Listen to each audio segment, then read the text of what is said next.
This week on Jared Scott Outdoors, we're heading out deer hunting. Now, I've got an old buddy of mine that I used to archery hunt with years ago before he moved away to Wisconsin for his job. It's been, I don't know, 7, 8 years probably since we've hunted together, and we're going to go out and do some deer hunting. Because he came so far, obviously we're hoping to get at least a pretty decent buck.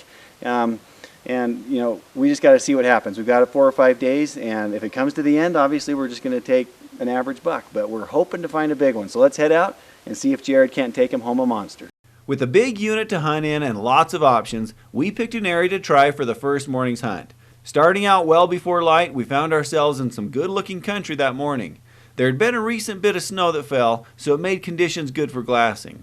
That being said, we still didn't see much at all. I'll admit I was a bit disappointed in the lack of animals. Sticking with the glassing, however, we eventually spotted some movement.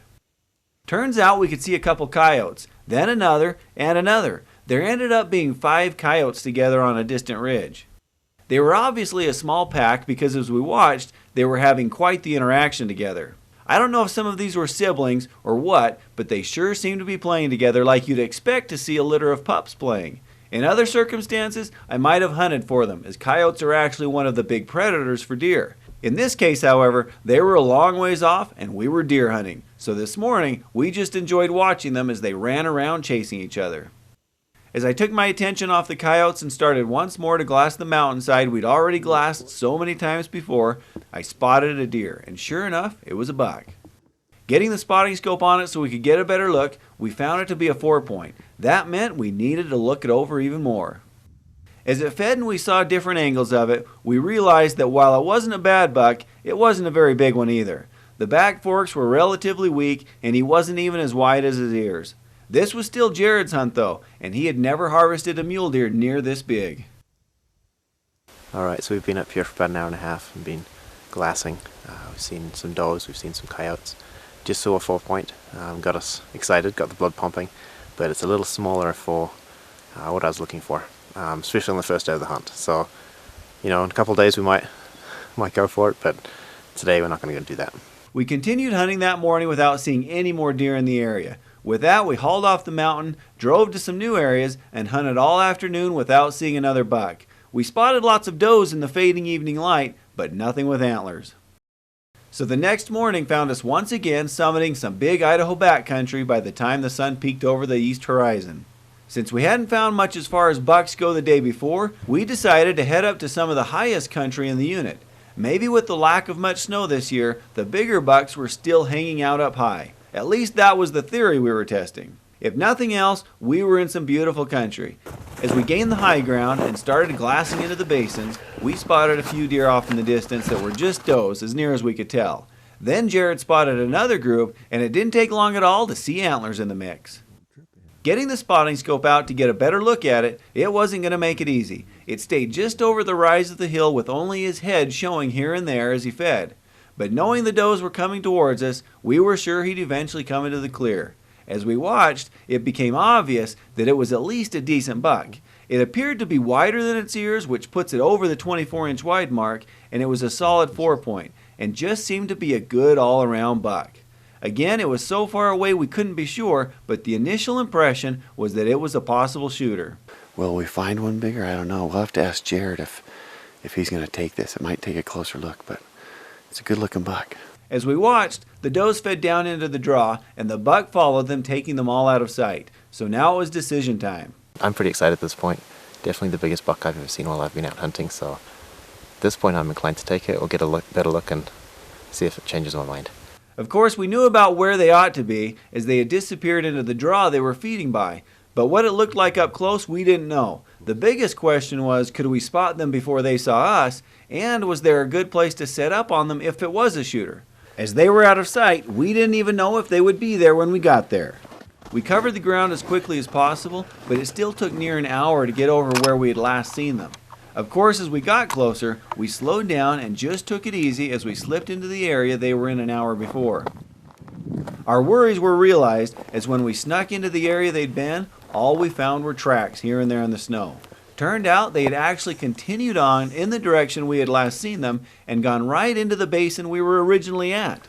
So had we stayed put where we'd first seen them, they would have come back into sight where we were, and we would have known right where they'd gone. As it was, however, they had disappeared into the basin in front of us with lots of patches of trees they could have bedded up in. Well, that buck and the does gave us the slip, so we're going to keep looking for them, but for now, we don't know where they're at. We did the only thing we could do, and that was sit back and glass, hoping the deer would materialize somewhere. Glassing the basin over and over, I finally moved and tried lots of other angles with no luck. But Jared did spot a buck and hollered for me to come have a look. It was bedded down on the edge of some trees and lower down the basin than we'd expected, but it appeared to be a good buck. As we looked it over more, we decided it wasn't the same buck as before. There were a few characteristics of the antlers that just didn't match up. No matter though, it was still a good 4-point, and it seemed to have good overall proportions. As we looked it over more carefully, we decided that while it did seem to be a good symmetrical buck with good proportions, we felt that it was still a rather young buck. It wasn't as wide as the previous one, and I felt like it would probably not be as impressive from the front. Most bucks look better from the back than they really are, and the more we looked at this one, the more I became sure that it was just a young buck that would have what many call ground shrinkage if he actually shot it, meaning that once the animal was down, it would be smaller than thought when you get your hands on it. Again, we weren't really trying to be nitpicky, it's just that Jared had traveled a long way for this hunt, and at least for now, had hopes of tagging out on a more mature buck. With that said, we kept an eye out for the bigger one, and opted to let this one go. After a couple hours of only seeing a few does here and there, I chose to drop down in and do a little push to see if I could route that big buck out into the open. I did run into that younger 4-point, but the bigger one didn't ever materialize. Well, trying to find that buck took nearly the entire day, so after sleeping on our options, the next day we decided to go into the same general area. After all, we had seen a couple nice bucks, so we were at least in the right spot. Splitting up to glass different areas, I quickly spotted 2 bucks that were sparring down below. That got me excited about the prospects of a good buck, and so once again I pulled out the spotting scope and got a good look at them. Unfortunately, it didn't take long at all to realize that these were just 2 young bucks. The one on the right was a 2-point, while the one on the left was a 4-point. In fact, it could have been the same 4-point from the day before, but I couldn't be sure. Either way, it was obvious from this angle that the 4-point was a younger buck and not what we were looking for.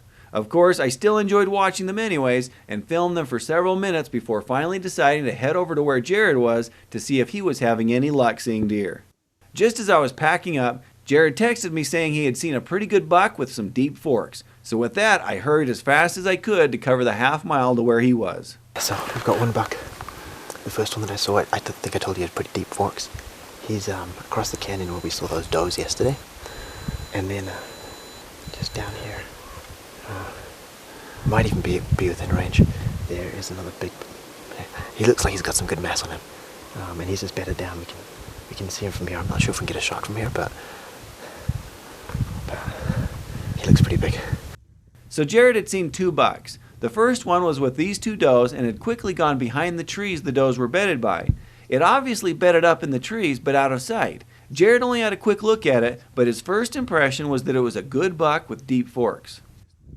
The closer buck was bedded up in plain sight just 300 yards away from us, but at a steep decline below us. As you can see, it was bedded up with his back towards us. There were also a couple does bedded up with it nearby in the trees.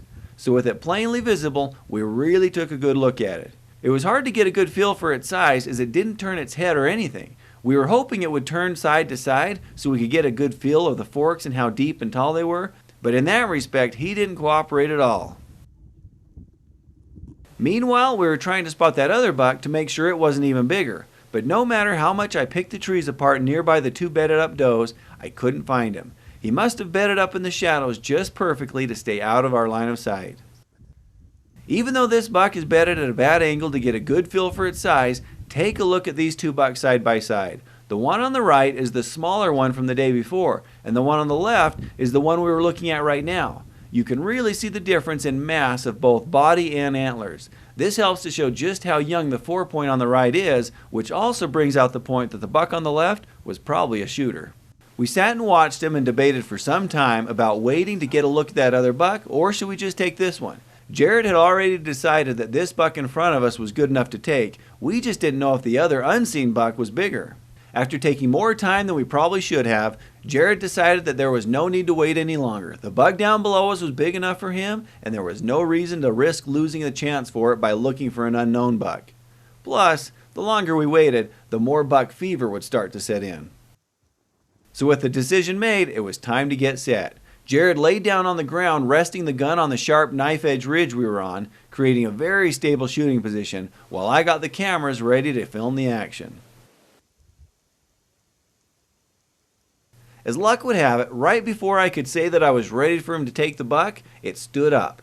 That's good if it stayed put, but bad if it walked into the trees. Broadside for you is what that means. He's not spooked. Jared's first inclination was to hurry a shot off. Knowing the buck wasn't spooked, however, I recommended just waiting him out. Yeah, it's on if he turns for you. No, that's good. That's good. He's going to turn broadside for you is what that means. He's not spooked. Now you're going to have the perfect shot. Of course, as it walked straight away and behind the tree, I started getting a little nervous. What if it didn't come back into the clear?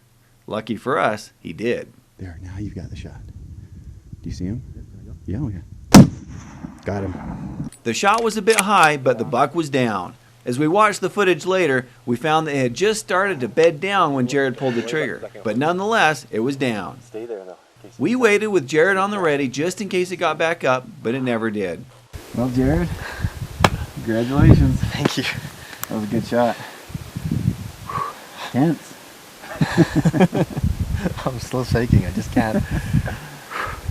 As we headed off down towards the buck, we learned just how steep it was down to where this deer was laying. In fact, for a good portion of it, we had a hard time keeping our feet under us.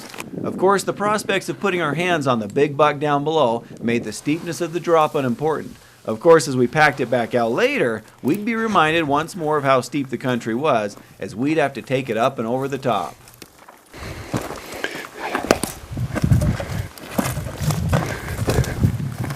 Oh, he's got a little kicker off to the side. Oh, he's good.